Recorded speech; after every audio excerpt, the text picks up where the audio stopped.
Hi, good evening, everyone. Everyone looks a little drained and tired. Can we have one more round of applause? So this is going to be a little interesting because to me, of course, because I'm a nutritionist, it's different, but to see India shift its focus so much into health and fitness is honestly commendable. India has always been a country that focused on cure and not on prevention, but now to see that shift is phenomenal. Going to dive straight into asking you a few questions. Since we're here to celebrate fitness, I'd love to start by understanding your idea of fitness. And what's your personal definition of fitness, and what do you do to stay fit amidst your demanding schedules? So thanks first of all to Business World for organizing this. I think it's time we discuss health and fitness a lot. So like everybody else, see, we are all victims of hyper-capitalism. And to what extent we don't even know. We are like puppets today, and the capitalist system makes us die every day. That's what I say. Every which way. And I realized it just not long time ago. So like everybody else, I also worked in corporates earlier, then in film industry, high stress jobs. And workaholism is celebrated. You say, oh, he's always working. Working 24/7, working on weekends is celebrated is glorified in our society. And I always believed that I was sleeping about 4 or 5 hours a night. And everybody used to say, Vivek is a very high energy person, which I am even now. You're a very high energy person. He's a very high energy person. But what is this high energy thing? You're all the times constantly in a fight and flight mode. You are always trying to run somewhere as if life is a destination. You are always in achievement mode. So what happens is you do not realize that you are basically, you don't even remain a human being. You become a machine. You are just running like a robot. And I realized it. I got introduced to lifestyle medicine, and which is an Indian concept actually. One of these greatest doctors, Dr. Dean Ornish, who started plant-based whole food. For 40 years, they have reversed 90% heart blockages and all kinds of disease, peer-reviewed this thing. His book is called Undo. And the first paragraph of the book is that he said, I traveled to India, he met a yogi, and he asked a yogi that what is a Hindu way of healing?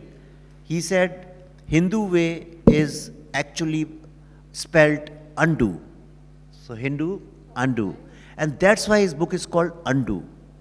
And so I spent time with them, and I understood that the biggest problem with us is speed. The biggest problem is speed. We are eating in speed. We are thinking about food in speed. We are preparing our food in speed. Everything is done in so much of speed that there is no sync with the environment we are in. So that's when I totally took a hard cut. I suffered with lots of problems like anyone else. We don't realize that when our body is aching somewhere, you have lower back problems, shoulder problems because of phones and everything. It's got a lot to do with what we eat. And the modern research, modern science says that all the diseases, be it cancer, be it blood pressure, diabetes, and your heart problems, they have only one source. If you go to a doctor, he'll tell you that you got this disease because of this. No, all these diseases you get, there is only one source, and that is food, what you are eating.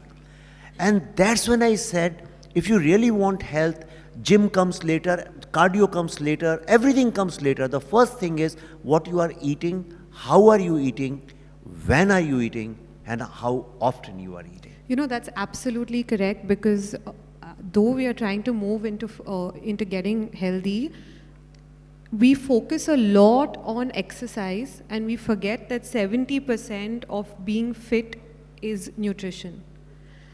And you know, they say like every time you eat or drink, you're either feeding a disease or fighting one. So it's so important to know what's on your plate. And I think India as a country teaches us something that Ayurveda really says is dinacharya, which is your daily routine. And as Vivek ji just said, that we're always in fight and flight. We've forgotten how to take a pause. We've forgotten how to respect our plate and our food. And even knowing that you could be eating the most healthy meal on your plate, but if your mind is somewhere else, and if you're stressed, and if you're carrying a lot of baggage, you're still going to attract a lot of health problems. So coming to my next question, how has your philosophy around food evolved over time? Has it just been science, or is there any personal experience that moved you towards? So I would say in two phases. First of all, I used to eat all kinds of food, junk food and everything. And in film industry, you are eating at all kinds of odd timings. First thing I saw, a documentary. It's like it was a slaughterhouse. Game changers. No, it was not a game changer. Different one. It was a short documentary. So there was a slaughterhouse, and the main gate was almost, it was big ranch, so it was almost 800, 900 meters, almost a kilometer away from the building where all the animals were there. And in the morning, when this guy who runs and who basically opens the factory, the moment his car stops and he opens the gate, so they put two cameras, and one camera was inside on the animals, and suddenly the animals become very sad. They were playing before that, suddenly they become very sad. It was a thought. I'm not saying it's a universal thought, you have to follow it. It's my personal, you asked my philosophy. So I said that when you're killing an animal, okay, he's dying with so much of sadness. And what you are consuming is sad energy. If you believe in energy, then it may help you. So I stopped eating non-vegetarian food about 10 years ago, almost 10 years ago. And मैं किसी साधु वाधु की तरह बात नहीं करना चाहता हूँ, but it can't be quantified, but my life transformed after that. My energy, my happiness, sometimes you need triggers also, maybe it was a trigger, okay, maybe my mind cooked up like that, so I don't want to go anti-science, but it is true, you try it. If you give up non-vegetarian, not with the idea of losing fat or problems like that, if you believe that yes, plants give me happier energy, they give me life energy, they give me soul energy, whereas when I eat anything which has got flesh and blood, anything like that gives me sad energy. The moment you understand this concept, it's a very, very Indian concept which the world believes now, Nobel Prize winners believe it, there are scientific studies which believe in that. The moment you think like that, your life can be transformed. My life got transformed. I became more successful. I'm giving what I can quantify. I became more famous, and I got more money, and I'm a happier person. My relationships changed, and I'm telling you honestly, it happened because I became a happier person. So when you transform, things around you also start changing. And as a creative person, I'm telling you, you can try it. Some creativity quotient changes. I don't know how much. So that was first transformation. The second transformation happened. I was in advertising, corporate world, handling clients. Then I was in film industry. I suffered from acidity for 30-35 years. I always ate one medicine in the morning, and Digene bottles always traveled with me wherever I went. Late nights, wrong timings, whole kind of things. I tried every goddamn thing. Ultimately, doctor said that have a surgery, for maybe you have hernia and stuff like that. Then I got introduced to lifestyle medicine, which is plant-based whole food. And on my own, I developed 3 principles.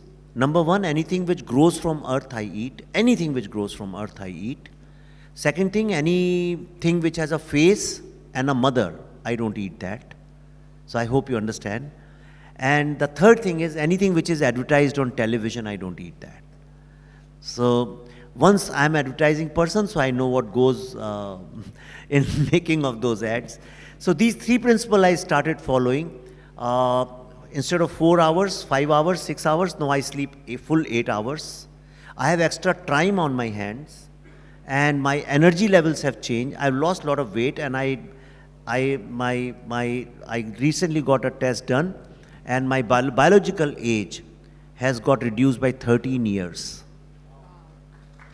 And I have those, I got it done in America recently, I was there. And so on all parameters, it's in some parameters almost 10 years, and most of the parameters 13 years. That's awesome. So truly that is something where I can say your gut and your brain are in constant conversation. If you feed one well, the other one thrives. So, yeah. You've also mentioned your love for plant-based meals. So could you explain to us, or like probably tell us what your plate looks like? See, there's a difference between vegetarian food and plant-based whole food. In India, there is a myth. So I'm trying to eradicate this myth. Whoever I meet, I try to tell them. We say, I'm a vegetarian, हम तो सिर्फ vegetarian खाना खाते हैं. लेकिन वो vegetarian में आप कितना प्रोटीन खाते हैं, कितना कार्ब्स खाते हैं, कितना फाइबर खाते हैं, that matters. But something which matters most when you say plant based means eating plants in their almost natural DNA, the way those plants are supposed to be. But we fry our food so much, we eat so much of oil unnecessarily. You imagine your blood is pure. The minute you put oil in your body, your blood becomes greasy, and that's where all the problems begin. So when you say, oh, I am getting a lot of pain in my shoulder, my knees and everywhere, oil contributes a lot. Of course, your heart you have to look at also. So oil is something you have to reduce as much as you can, and oil you have to consume more through seeds, through natural fats, consume a lot of fat. Good fats. Good fats. Yeah. So that's not a problem, but oil is not a good thing. Oh, I consume only olive oil or extra virgin olive oil. That is also oil. So just 1 or 2% here and there doesn't make it like great. So plant-based diet simply means that you eat in its as much as natural form as possible. Cook it, steam it, fry it. And let me tell you, in our house now, our children, they are young. So they said, oh, we cannot have food without oil. But now all of them eat it because it tastes better. And it takes us 2-3 times you try, and your palate will change, and you'll realize when you eat very low oil, plant-based food, you'll realize that one meal, one dish can have so many different flavors and tastes. Your palate changes. When you are eating too much of masala, fried, the first thing it does is it destroys your palate. You can't taste anymore. And that's why you will find the hotel, restaurant food is so much of flavor. It's always a lot of flavor. And when you travel overseas and when you come back and you'll end up eating your Indian food, the first day is like, it's too spicy. Because when you go... Oh, it's not that food in Europe or America is better. That's more unhealthy than our food. No, I'm saying in terms of the spice level. Yeah, spices. Yeah. So spices is not a problem. See, spices is not a problem. Spices are very good for you. But the thing is, the minute you fry them, it's poison. You're killing them. It's like... So that's so plant-based whole food. And there is a lot of protein. It's a myth that protein comes only from non-vegetarian food. There's a lot of protein, and if you think you cannot do without it, if you are a really bodybuilder, you can have egg whites, or you can maximum you do eat egg whites. That's fine. Yeah, but try to be as much plant-oriented. You'll realize that 90% your diseases will go away, and there are a lot of researches. You can write down names: Dr. Caldwell Esselstyn, Dr. Dean Ornish. You read their books, their stuff. For 40 years, these lots and lots of doctors have been doing research. People with 95% blockages, their blockages got reversed. Diabetes has got reversed. So many diseases. Even cancer, in so many cases, not at the later stage, cancers have got reversed. You will find your stress will go away, inflammation will go away. Inflammation is the root cause of everything. Just gonna say it. Yeah, it's the root cause of everything, and inflammation happens because of food and sleep. And sleep is disturbed because of food. So it's a cycle. I'm telling you, everything begins from food. The minute you become conscious of your food, if you finish your food in 15 minutes, you start finishing it in half an hour, in 3-4 days, you'll see that difference, what's happening in your body.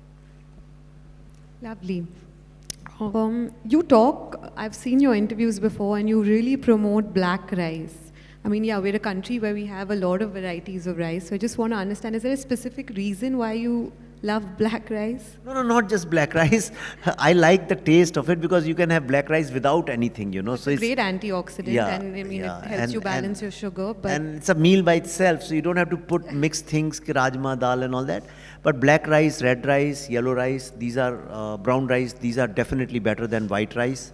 I'm not anti-white rice, but yeah, I personally like the flavor and taste of black rice. yeah, it adds the fiber on. Yeah, on and top it's very of it. good fiber, and it's very good carb also. It And controls the blood sugar. If you eat Yeah, white rice, yeah, then yeah. it gets.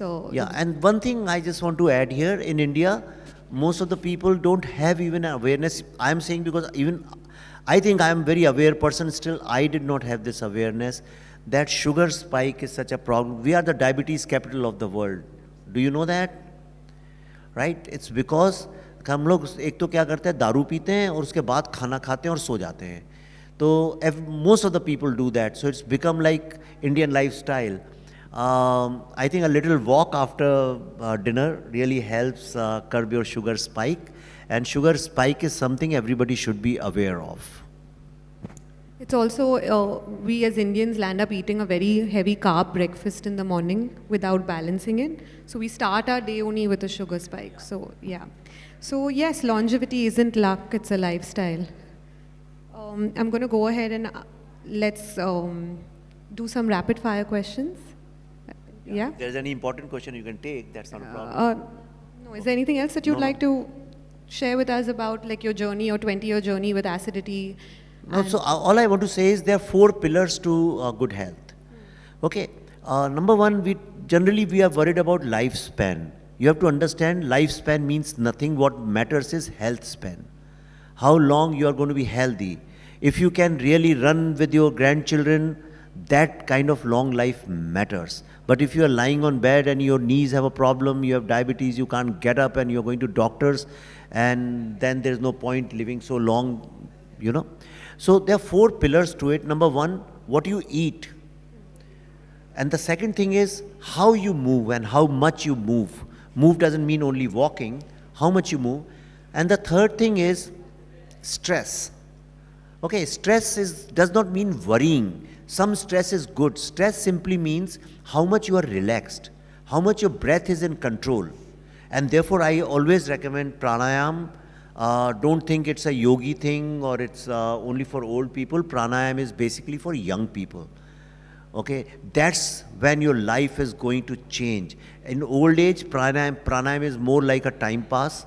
But when you are young, that's when it will give you success plus. Success is very easy to get, but to get success plus, I think pranayam really helps. Pranayam just does not mean only anulom, vilom and all those kind of things. Pranayam is basically understanding your breath, controlling your breath and basically calming down. And that I think is very important. So stress. And the 4th thing is relationships. In India, we are lucky, we have strong family ties, right? Spend as much time as you can with the family, friends, whoever. Even in our building, we don't know people. If you go in the lift, just smile at people. After some time, you'll find you'll create a relationship which does not require words. But more social bonding, actually such an important part of life.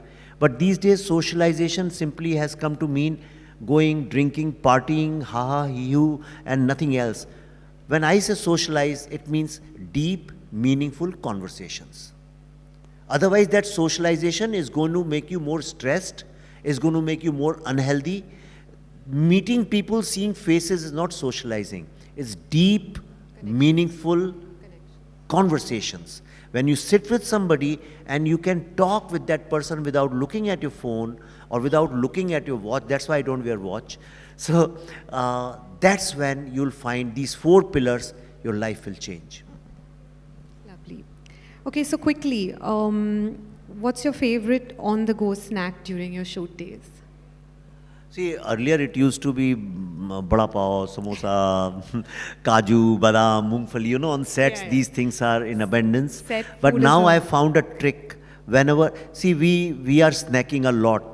You know, that's the biggest modern urban life problem, that you are snacking. You are feeding fat body all the times. So now I found a solution. Whenever I feel like eating something, I get a cucumber cut and I just put some pink salt on it and I eat that. So that's better snacking than anything else. Okay. Right. The brand that is partnering, the Right Shift brand, they're very nice, savory, millet based. So have Right Shift. Oh, okay. We're going to give you a full bag of Right Shift. Oh, great. Thank you. Thank you. And I wanted to ask you You are a good marketing person. I Yes, love I you am. for that. Of- That's no just what a question great about that. plug-in. Yes. Brilliant, brilliant, brilliant. Jackie Chan, I'm recommended they should have it. And it's tasty. The chairman sent it to me when they launched, and since then I started buying. No, if it's good, I'll post pictures from my set and I'll show it to you. I promise you. Fantastic. It is good. Genuinely, jokes apart. Mr. Agnihotri, I want to ask you, your biological age dropped 13 years.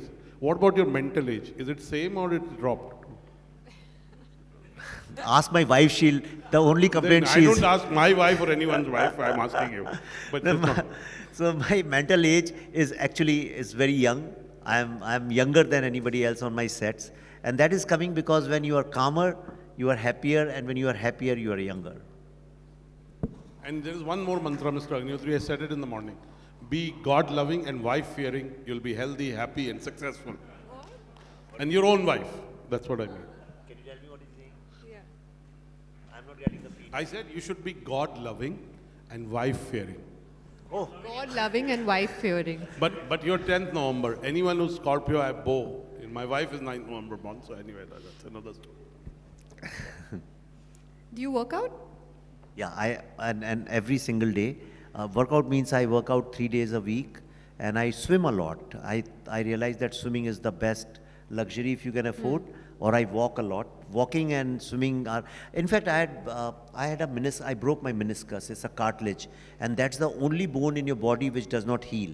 So when I was shooting the Kashmir files in Kashmir, one day I got excited and I just climbed big mountain for an hour. And when I was coming down, then my legs were very tired, so I slipped and I broke my meniscus. Then Dr. Pardiwala, he said, surgery, everybody said that. And then I said, let me give a chance and let me try to heal it. And so I started swimming and it got healed. Now I walk 7-8 kilometers all the times.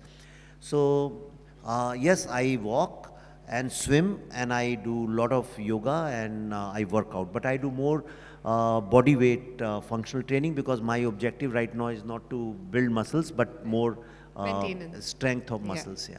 Okay, thank you, Vivek ji, for such an inspiring conversation. I think we can end by saying stress can undo even the best diet, and calm is the most underrated nutrient.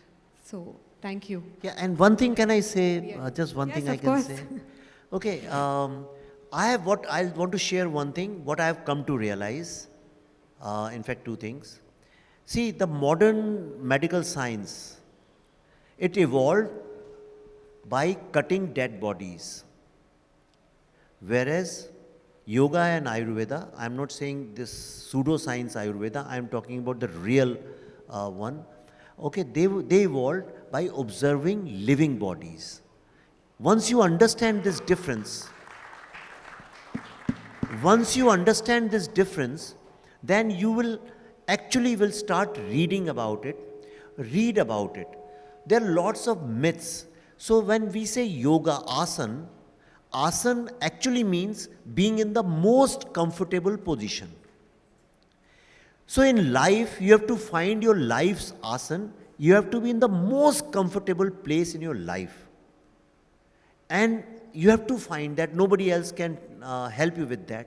And the second thing is, anybody in India who is manufacturing or making good health products, not these pop health products, the genuinely good health products, encourage them,